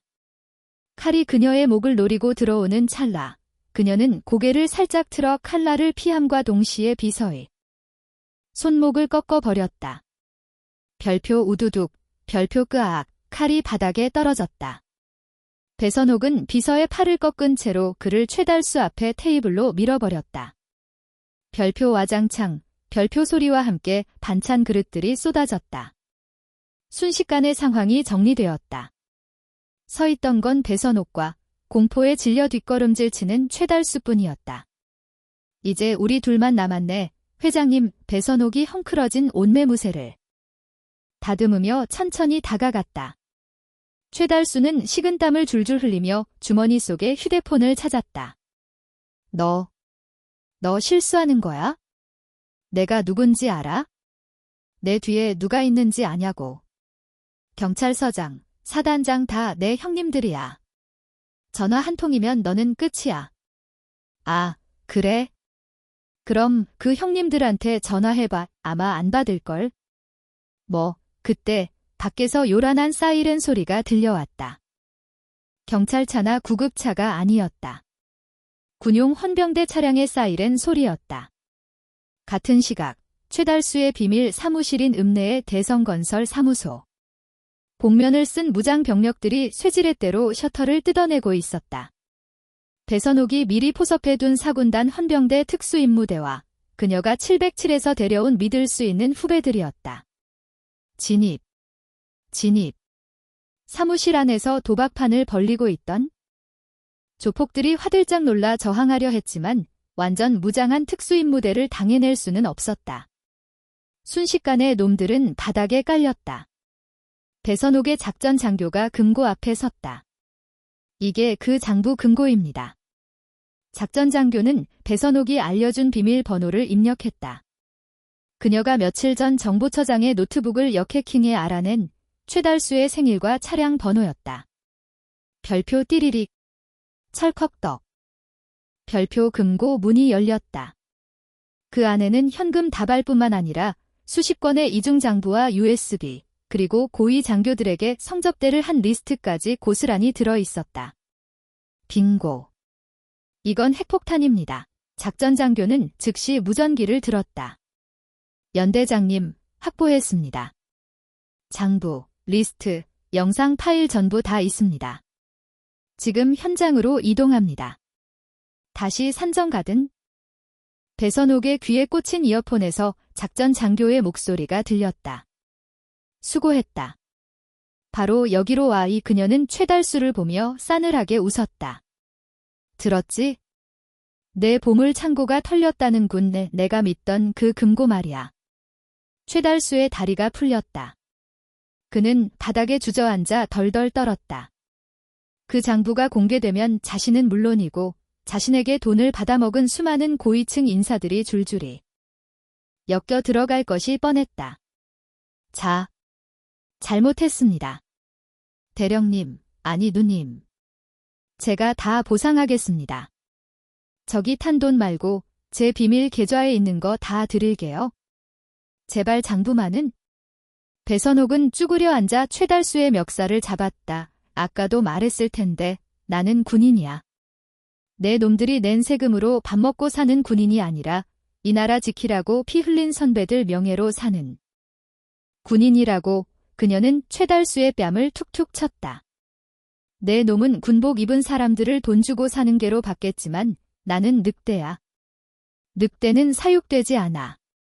그때 방문이 거칠게 열리며 헌병대원들이 들이닥쳤다. 손들어. 움직이면 쏜다. 최달수는 저항할 힘도 없이 수갑을 채웠다. 헌병들이 그를 일으켜 세우자 배선옥이 마지막으로 한마디를 던졌다. 교도소 밥은 우리 고기보다 맛이 없을 거다. 꼭꼭 씹어 먹어라. 최달수가 끌려나가고 배선옥은 불타버린 돈 가방을 바라보았다. 매캐한 연기 속에 돈 타는 냄새가 진동했다. 하지만 그녀에게는 그 어떤 향수보다 향기로운 승리의 냄새였다. 최달수의 구속과 비밀 장부 압수는 군 전체를 뒤흔드는 대형 스캔들이 되었다. 철원 게이트라 불리는 이 사건은 연일 뉴스면을 장식했다. 장부의 이름이 적힌 연관급 장교만 수십 명, 장군 진급을 앞둔 대령들도 다수 포함되어 있었다. 육군 본부는 발칵 뒤집혔다. 특별수사단이 꾸려졌고 사단장은 보직 해임되었다. 김영수 중령과 정보처장은 이미 구속되어 군사법원 재판을 기다리는 신세가 되었다. 하지만 배선옥은 웃을 수 없었다. 장부의 가장 마지막 페이지. 암호로 적힌 이니셜 하나가 마음에 걸렸기 때문이다. MSJ. 최달수가 끝까지 항구하고 있는 인물. 모든 비리의 정점에 있는 최종 보스. 배선옥은 그가 누구인지 직감하고 있었다. 제3군단 사령부에 있는 인물. 바로 육군 군수사령부 출신이자 현 군단 참모장인 민석준 소장. 그는 배선옥이 707에 있을 때부터 악연이 있던 인물이었다. 겉으로는 덕장인 척하지만 뒤로는 방산비리의 몸통이라는 소문이 무성했던 그가 최달수의 진짜 뒷배였던 것이다. 연대장실. 배선옥은 창밖을 보며 깊은 생각에 잠겨 있었다. 그때 전화벨이 울렸다. 발신자는 육군본부 인사참모부장이었다. 배골, 배선옥 대령입니다. 배 대령, 이번 일로 아주 유명 인사가 됐더군. 국방장관님께서도 자네 이름을 거론하셨네. 과분한 영광입니다. 할 일을 했을 뿐입니다. 그런데 말이야. 위에서는 이쯤에서 덮고 싶어해. 너무 많은 별들이 떨어지면 군의 위상이 흔들린다는 거지. 자네, 이번에 중앙보직으로 영전시켜준다는 얘기가 있어? 대신 민 소장에 대한 수사는 더 이상 진행하지 않는 조건으로. 역시나 꼬리 자르기로 끝내려는 속셈이었다. 인사참모부장님. 말해보게. 썩은 환부를 도려내지 않고 붕대만 감는다고 상처가 났습니까? 안에서 골마 터져서 결국 팔을 잘라내야 할 겁니다. 저는 거래를 하러 군대에 온 게 아닙니다. 전화 너머로 긴 침묵이 흘렀다. 자네 후회할 텐데. 민 소장은 차기 참모총장 후보야. 그를 건드리면 자네 군 생활은 끝이야. 제 군 생활은 제가 결정합니다. 끊겠습니다. 배선옥은 수화기를 내려놓았다. 그녀의 눈빛은 더욱 차갑게 빛났다. 그자 이거지. 그녀는 책상 위에 놓인 정보를 집어들었다. 그리고 인터폰을 눌렀다.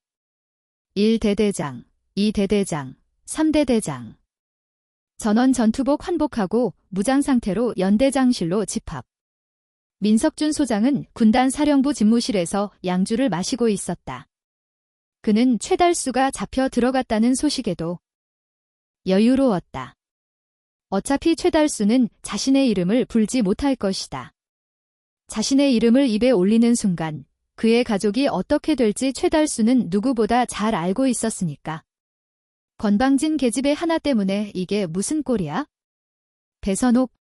내가 직접 밟아주마. 이민 소장은 어딘가로 전화를 걸었다. 군단 헌병대장이었다.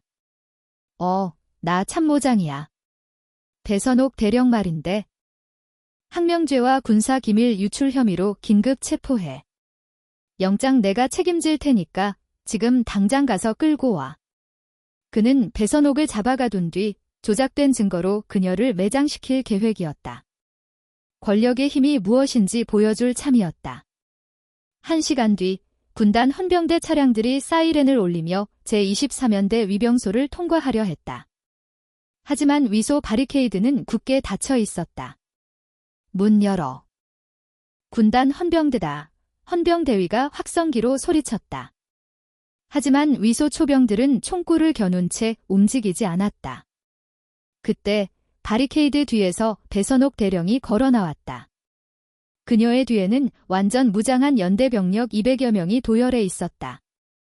마치 영화의 한 장면처럼 그녀는 맨몸으로 헌병대 차량 앞을 막아섰다. 여기는 내 부대다. 영장 없는 출입은 불허한다. 헌병대위가 차에서 내려 씩씩거리며 다가왔다. 대령님, 이건 군단 참모장님 명령입니다. 항명하십니까?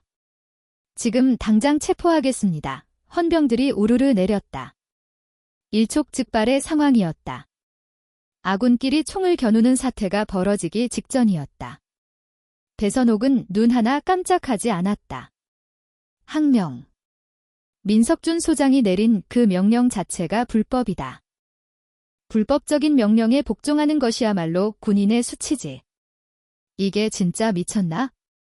애들. 시켜서 연대장 끌어내. 헌병들이 달려들려는 순간 배선옥이 손을 번쩍 들었다. 그녀의 손에는 스마트폰이 들려 있었다. 멈춰. 이 상황은 지금 전 부대 방송망과 국방부 핫라인을 통해 생중계되고 있다. 뭐라고요? 그리고 하나 더해 너희가 출발하기 10분 전. 내가 보낸 자료가 방송국 구스 뉴스 데스크에 도착했다. 민석준 소장이 방산 업체로부터 수십억을 받고 불량 방탄복을 납품하게 한 증거 자료다. 그 순간 헌병대위의 휴대폰이 미친 듯이 울리기 시작했다. 군단 상황실이었다. 야, 당장 철수해. 뉴스 터졌어. 참모장님 지금 긴급 체포되셨다. 좆됐어. 빨리 돌아와. 헌병대위의 얼굴이 하얗게 질렸다. 그는 배선옥을 쳐다보았다. 그녀는 마치 거대한 산처럼 흔들림 없이 서 있었다. 들었나? 주인 잃은 개는 짖지 말고 돌아가라. 헌병대위는 입술을 깨물며 병력에게 철수 명령을 내렸다. 헌병대 차량들이 꽁무니를 빼고 도망치자 연대 병사들이 환호성을 질렀다. 와! 연대장님 만세! 배선옥! 병사들은 총을 짚어들고 그녀의 이름을 연호했다. 배선옥은 그들을 향해 뒤를 돌았다. 그녀의 눈가가 아주 조금 붉어져 있었다. 모두 주목, 환호성이 잦아들었다. 오늘 너희가 지킨 건 내가 아니다. 너희는 불의에 맞서 물러서지 않은 대한민국 국군의 자존심을 지킨 것이다. 나는 너희가 자랑스럽다. 백골. 철원의 하늘이 찢어질 듯한 함성이 울려 퍼졌다. 배선옥은 그 함성 속에서 비로소 안도의 한숨을 내쉬었다. 그날 밤 뉴스에는 민석준 소장이 포승줄에 묶여 끌려나가는 장면이 보도되었다. 철원 게이트는 방산비리 게이트로 확대되었고 국방부는 대대적인 개혁을 약속했다. 배선옥은 관사에서 뉴스를 보며 캔맥주를 하나 땄다. 그녀의 전화기에 문자가 하나 도착했다.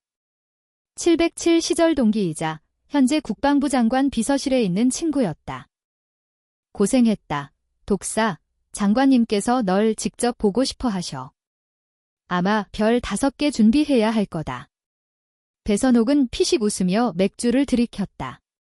별 5개는 중요하지 않았다. 그녀에게 중요한 건 내일 아침 병사들이 먹을 따뜻한 밥과 그들이 입을 튼튼한 방한복이었다. 하지만 그녀는 몰랐다. 별 5개를 다는 순간 더 거대하고 추악한 정치의 늪이 그녀를 기다리고 있다는 것을. 그리고 그곳에는 민석준 소장 따위와는 비교도 안 되는 진짜 괴물들이 살고 있다는 것을. 민석준 소장의 구속으로 사태는 마무리되는 듯 했다. 하지만 썩은 뿌리는 생각보다 깊고 질었다. 구치소에 수감된 민 소장은 변호인 접견을 통해 외부의 해결사들에게 마지막 지령을 내렸다. 그가 노리는 것은 배선옥이 확보한 결정적 증거물인 원본. 하드디스크와 비밀 장부였다. 그것만 사라지면 그는 증거 불충분으로 풀려날 수 있다는 계산이었다. 철원의 칠흑 같은 어둠이 깔렸다. 그날따라 눈보라조차 치지 않는 고요한 밤이었다. 연대 본부 건물은 최소한의 당직 근무자들을 제외하고는 정적에 잠겨 있었다. 새벽 3시. 검은 복면을 쓴 괴한 5명이 본부 뒷문을 소리 없이 따고 침투했다. 그들은 민 소장이 707 시절 키워낸 지금은 불명예 조직 후원 아래 그림자처럼 움직이는 용병들이었다. 그들의 손에는 총기 대신 날카로운 단검과 쇠파이프가 들려 있었다. 총소리를 내지 않고 조용히 처리하라는 명령 때문이었다. 그들의 목표는 2층 연대장실에 있는 이중 금고였다. 괴한들의 리더가 수신호했다. 둘은 1층 복도를 경계하고 셋은 2층으로 올라갔다. 발소리 하나 나지 않는 숙련된 살인 기계들의 움직임이었다. 하지만 그들은 한 가지 간과한 것이 있었다. 지금 그들이 침투한 곳의 주인이 대한민국 최고의 인간 병기 배선옥이라는 사실을. 2층 복도. 괴한들이 연대장실 문 앞에 다다랐을 때였다. 별표 철컥 우 별표 문이 열리기를 기다렸다는 듯 안쪽에서 잠금 장치가 풀리는 소리가 들렸다. 괴한들이 흠칫 놀라 자세를 낮췄다. 문이 스르르 열리고 어둠 속에서 배선옥이 걸어 나왔다. 그녀는 정복이 아닌 활동하기 편한 검은색 전술복을 입고 있었다. 손님이 올 줄 알고 기다리고 있었다. 차라도 한 잔 내오라고 할까? 그녀의 목소리는 복도의 냉기보다 차가웠다. 죽여. 이 리더의 짧은 명령과 함께 3명의 괴한이 동시에 달려들었다. 좁은 복도에서 칼날이 번뜩였다. 배선옥은 뒤로 물러나지 않았다. 선두의 놈이 단검으로 그녀의 복부를 찌르려 들어오는 순간 그녀의 몸이 유령처럼 왼쪽으로 틀어졌다. 느려 그녀는 놈의 손목을 낚아채 비틀며 그대로 벽으로 밀어붙였다. 별표 쾅, 별표 소리와 함께 놈의 머리가 콘크리트 벽에 처박혔다. 그녀는 놈의 손에서 떨어진 단검을 발로 차 멀리 날려버렸다. 곧바로 두 번째 놈이 쇠파이프를 휘둘렀다. 배선옥은 고개를 숙여 파이프를 피함과 동시에 품속에서 3단봉을 꺼내 좌락 펼쳤다. 별표 깡, 별표 파이프와 3단봉이 부딪히며 불꽃이 튀었다. 배선옥은 힘으로 밀리지 않았다. 그녀는 놈의 정강이를 걷어차 균형을 무너뜨린 뒤 3단봉으로 놈의 명치를 정확히 찔러 넣었다. 컵, 숨이 막힌 놈이 바닥을 굴렀다. 마지막 남은 리더가 혀를 차며 품에서 긴 사시미 칼을 꺼냈다. 그는 다른 놈들과 달랐다. 자세에서 707투의 살기가 느껴졌다. 선배님, 여전히 실력이 좋으시군요. 내 후배 중에 너 같은 쓰레기는 없다. 군복 벗고 한다는 짓이 고작 도둑질인가? 돈이 되면 뭐든 하는 게 프로 아닙니까? 리더가 현란한 칼놀림으로 공격해 들어왔다. 그의 공격은 빠르고 집요했다. 배선옥의 전술복 소매가 찢어지고 팔뚝에 붉은 선이 그어졌다. 제법이군. 하지만 넌 하나만 알고 둘은 모르는구나.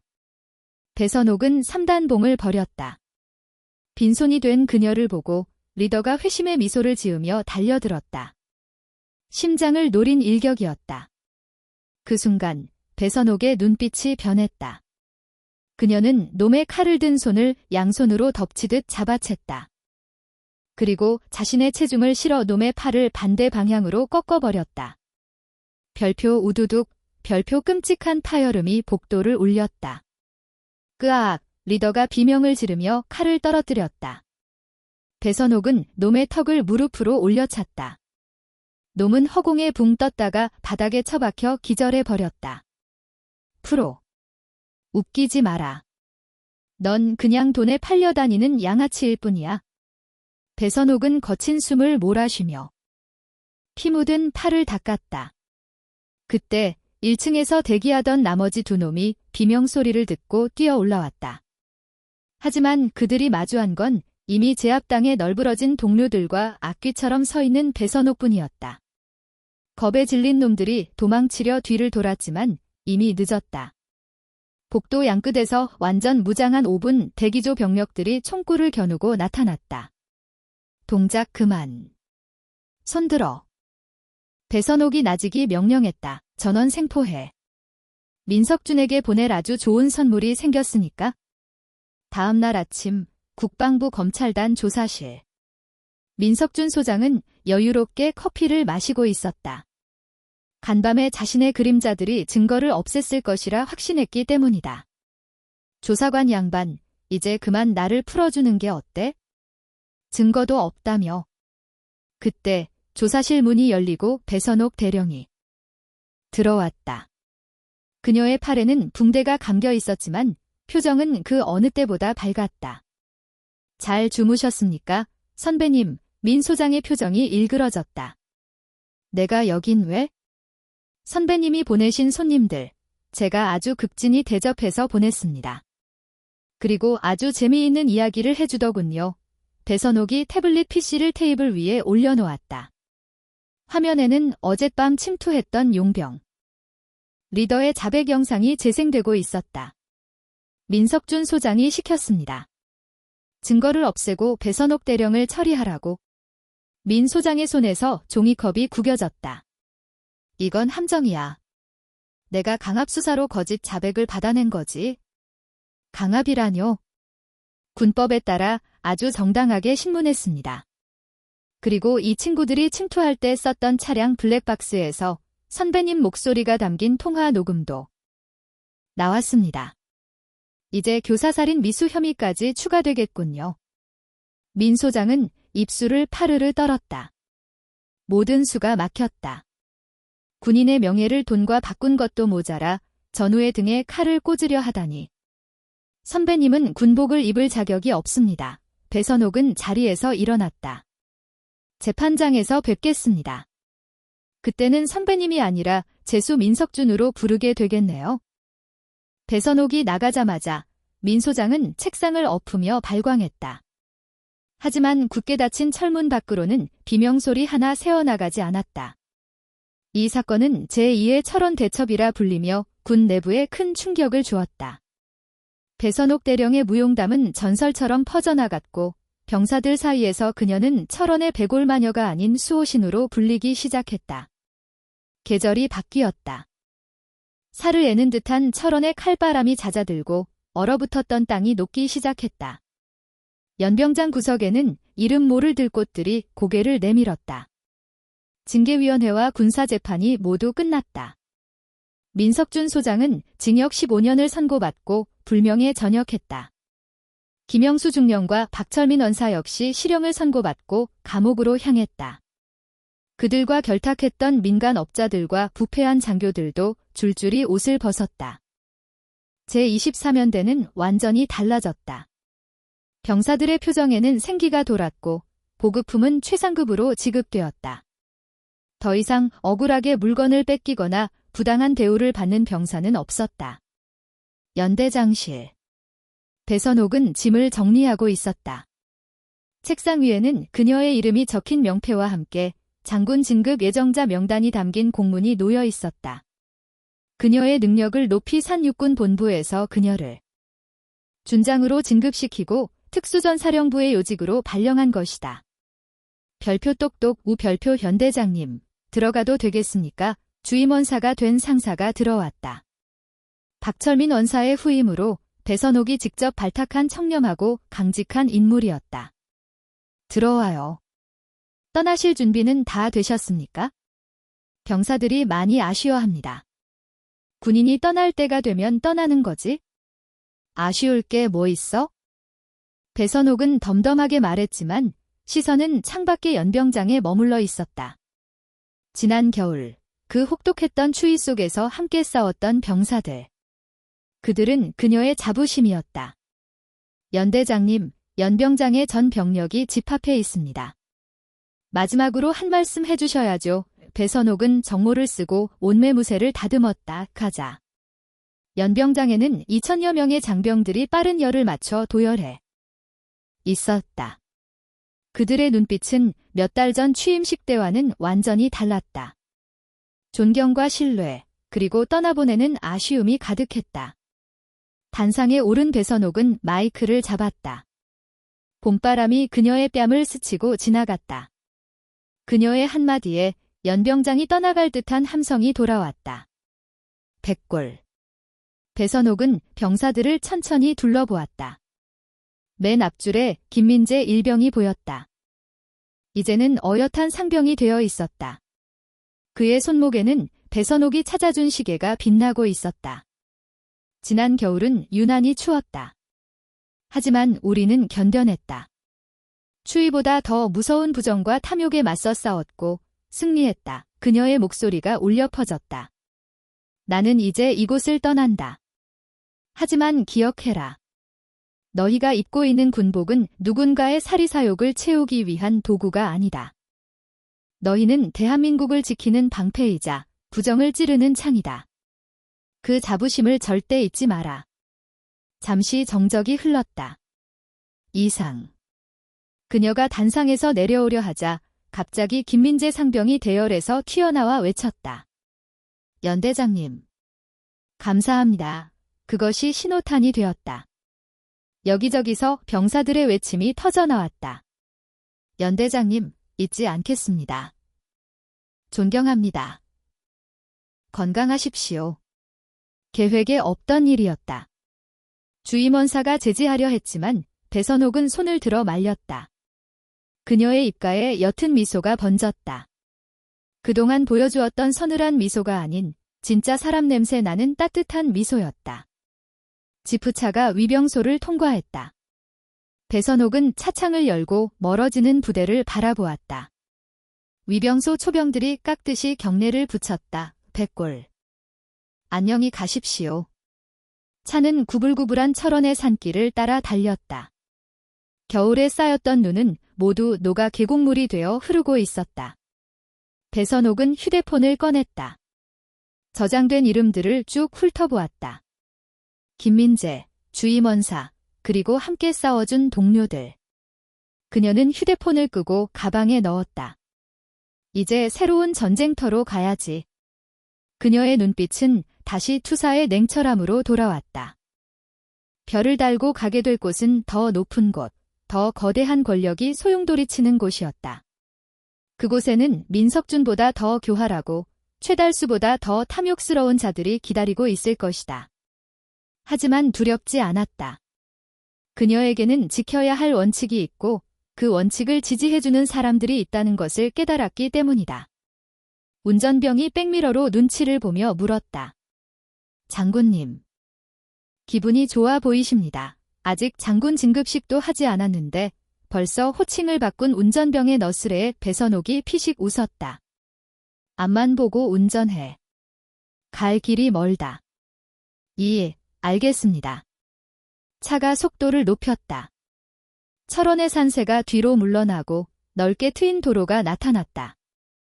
하늘은 눈이 셀 만큼 푸르렀다. 배선옥은 차창으로 들어오는 바람을 깊게 들이마셨다. 비릿한 쇠 냄새와 화약 냄새 대신 흙 냄새와 꽃 냄새가 났다.